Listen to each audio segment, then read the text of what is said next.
Yeah, recapping the game on Saturday, I don't feel too much different after watching the videotape than what I saw on Saturday. I think that, for spurts in the game, I thought our defense was exceptional. I thought in the kicking game, we gave up one big play, but for the most part, that was pretty sound. And that's a big momentum play that you never want to have happen, that or a blocked punt, obviously. But, and then offensively, very disjointed, and I think some glaring weaknesses showed up in that game on Saturday, and some things that we got to really work hard this week to get fixed as we move forward. But excited about the week ahead. Obviously, this is a big game.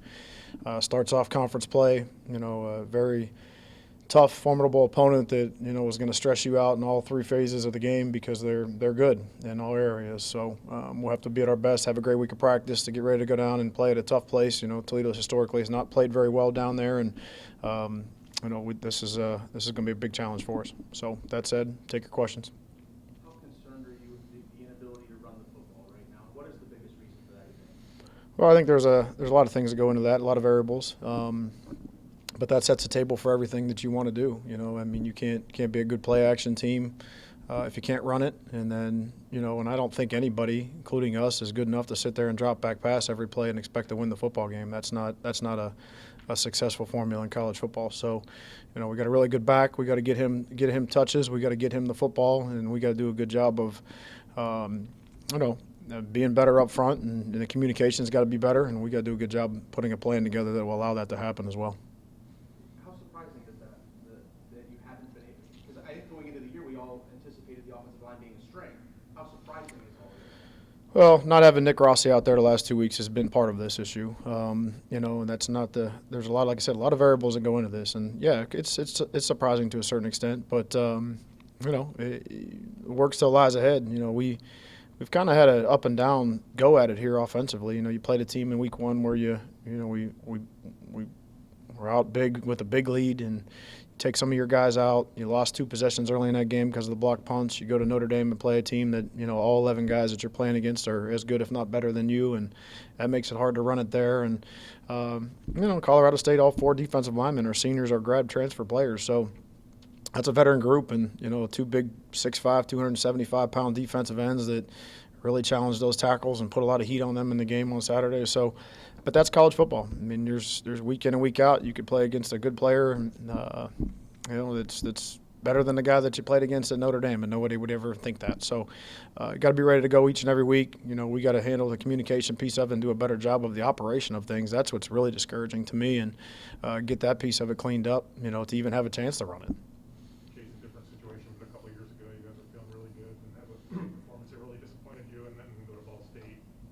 This year's similar situation in some ways. Did you learn anything after that Bowling Green game about the right buttons to push when a team is just really down? I don't know. What can you that's a great question, and a very it's a very real comparison. I think that that team was a very immature, very young team that, maybe thought that they were on top of the world and got a little shell-shocked, and then didn't really, handle that very well. And I didn't do a good enough job of handling it with them, to be honest with you. So I think this is a veteran group. This is a mature group of guys. This is a group of guys that I think, playing well in this conference schedule means a lot to them, and be very disappointing if we didn't go down there and play very well, and play but we know what we're getting ourselves into here. We know we're getting a very good team that's probably had this game circled on their calendar for a long, long time. We know this game means a lot to that university, and then for them to beat us is a big deal. And it's the first conference game of the year, and I think the only conference game this weekend. So a very unique situation. Can you take some big picture reads from this game, just in terms of if you guys are the group that you think you are, you will respond well this week? Well, I mean, yeah, that's the plan. I mean, I think that thinking anywhere other than the now is foolish. I mean, the now is tomorrow is practice at 8:30, and making sure that that's really crisp and that's really clean, and getting ahead of that and starting to worry about things that don't matter. I think that's where you get tripped up. I've been in this conference long enough to know that this isn't decided until the last week in November, and it never is. And the assumptions and the comparisons in September and October, they're endless, and you can continue to get caught up in those, and you can continue to make them, and they're all real. I mean, this isn't, hey, somebody made something up. These are real comparisons, but everybody's good enough to beat everybody on our side of the division. It's been that way for 15 years and will continue to be that way. Regionally recruited league, every kid knows every kid. Coaches are good coaches. Each coach knows each coach, and you got to bring it every week. What was the demeanor of the team, kind of the attitude yesterday? Well, I think, it's nobody likes to lose. Nobody likes to, offensively at times I thought we were exposed. And, there's a lot of pride in that room. We've played successful offensive football here for a long time, and there's a lot of pride and a lot of grit and toughness out of some of those kids in there. And I think it's a matter of fact of get back to work and let's go. Like, what's complaining and worrying about it and not telling ourselves the truth going to accomplish? We got to tell ourselves the truth. We got to fix the mistakes, and we got to own it. How big do you think the stakes are Saturday? I mean, not only first conference game, like you mentioned, these are the two teams that people kind of pointed to in the West. You lost to Ball State the last 2 years, but also both teams are coming in 1 and 2, kind of disappointed. Well, I mean, you can compare and see similarities in both of the schedules to this point in time from both places. But, if you were in Muncie, Indiana right now, Coach New would probably tell you he's not happy and probably thinks that he should be playing a little bit better. I'm in the same boat here in Toledo, Ohio. So, that's not the challenge. That's the obvious thing. The reasons and all that, that's not what we're here for. We're here for solutions and getting things fixed and trying to make sure that we do our best job to play our best game Saturday. When you've lost a couple games, is it hard not to fight the urge to make these sweeping changes? Because everybody wants to fix it. How do you not just go and blow everything up? How do you fight that urge, I guess, in the world that we live in? Well, I mean, you've worked at this since January. You've built this team for 3 or 4 years now. If we can't authentically tell ourselves the truth and get small, subtle changes and to fix things that, have become glaring mistakes, then I think that's a real problem. So you don't freak out. You don't hit the panic button. There's not an overnight fix to some of this stuff. And some of this stuff might not go away on Saturday. We might have some of the same conversations here next Monday. So, we got to do what we can to fix the short term of this thing and give our players the best plan possible to go be successful. That's what it's going to require to win the rest of the games. Do you think it's possible the offensive line will dictate who you have at quarterback, just in terms of, I don't know, if you can't get things going, maybe Taquan makes more sense because of his mobility?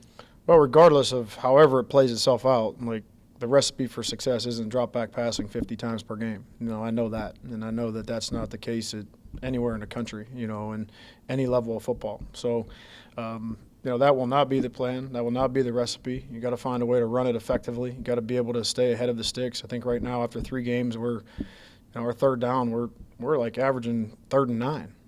That's ridiculous. I mean, it's unheard of. And then sometimes we put ourselves in these positions in first and second down by self-inflicted mistakes and, jumping off sides and doing things that, again, like I've said before, take no talent. That's really frustrating. So until we make a conscious effort to clean that part of it up and get that fixed from everybody being accountable for that piece of it, you don't give yourself a chance. You've always owned up and you've always put responsibility on yourself. Mm-hmm. How difficult have the last few days been on you particularly, because it has been the offense that has struggled? Well, it's hard to watch on tape. It's hard to watch on the field. It's hard to watch. Guys that are more than capable not doing little things right. That's frustrating. And whether it's your own kids in your house or whether it's the guys that you love to death that you're coaching each and every day, when things don't go the right way, sometimes that's really, really frustrating. So, but we're in this. This isn't me. We're in this together. This is all hands on deck to get this thing fixed and to make sure that we do what we have to do. Again, like I said, to put a plan in place that allows these guys to go be successful. They got to buy into that plan. They got to execute that plan. When they go out and it doesn't look exactly the way that looks, we got to have the ability to fix it and adjust it and go through it. And it's not always going to be right. It's not. Adversity is a major thing in college football. How you handle that is ultimately probably how you're going to be defined at the end of it. Our kids know that. We talk about that an awful lot, and weathering that storm is going to be a big deal. How much can a win this week in particular kind of quell some of the naysayers and things like that? Go ahead. You can answer that one. Don't know. I mean, one game at a time. This is the next week. Got to play this one. We're living in the now. Tomorrow's Tuesday. We've got to have a great practice on Tuesday. We'll follow that up with a good Wednesday. We'll have a walkthrough on Thursday. We'll have to have great attention to detail from that on Thursday. we'll take the pads off the legs and go in just helmets on Friday and have a really clean run through what Friday looks like. And then Saturday we'll go down there and play that game and give our best effort to try to beat Ball State. So that'll be the plan. That's the recipe. Whatever happens after that, we'll have to get a plan on what the next week looks like. But standing right here now and worrying about what 2 or 3 weeks looks like or how my feelings are going to be after the game against Ball State, not interested, not going to do it. Next couple games are on the road. We know there's always a home field advantage, but at the same time, road games can be sometimes less distractions. Is this an opportunity to kind of band together and focus on the task at hand? Well, I think there's some truth to that. I really do believe that. I think that when you get away from here, and unique deal in our conference now. I mean, it's not what it used to be. Friday nights is staying in a hotel before the games here. We don't do that anymore. Doing that and having your team together and all around each other the night before in a home game, I think that's a big deal. Some people don't. I think that's a big deal. And you have that advantage when you go on the road. I think that's a way to get your guys up and out of there, gets them to kind of, not see some of maybe the distractions that are potentially around them. And yeah, like you said, they can band together a little bit and have a good night and have a great meal on Friday night, enjoy their teammates, and then get up the next day and go play the football game. I think that's what's cool about college football. I think that's one thing that's really neat about being at a Division I school and being able to do that. I think that's really a part of the experience.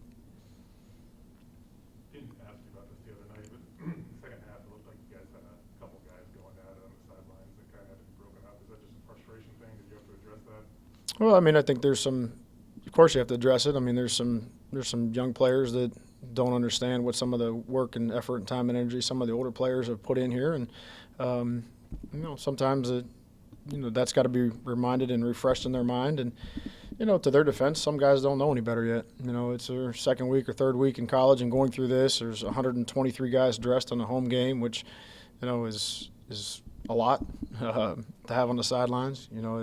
That's 53 guys dressed or 50-some guys dressed in an NFL game. There's 123 on that sideline. So, there's a lot of things that, are potential distractions there that you got to do the best job you can to just eliminate that stuff. But when you don't play well, there's frustrations. There's a lot of work that goes into it. And when you don't play well, there's frustrations. And, you got, like I said, that's part of getting through that piece of it and handling it the right way. You mentioned this briefly, but just defensively again, how encouraged were you by what you saw? Didn't give up an offensive touchdown. And other than McBride, they didn't really do a whole lot. Yeah, I mean, that's a tough rushing attack. They were going to line up and try to eat the clock and pound us the whole time. And, they got some rushing yards, but not giving up a score. And, I thought those guys were excellent, and fitting the right gaps and playing physical at the point of attack, all the things that are signs of really good defense. Really good job again on third down. They gave up a couple plays on third down that they would like to have back, but I thought for the most part, a really good job on third down again. And when you can get the other team off the field, that's what you're looking for. So, we've had flashes in all three phases. Now it's trying to put it all together and make sure that all three are playing at their best level.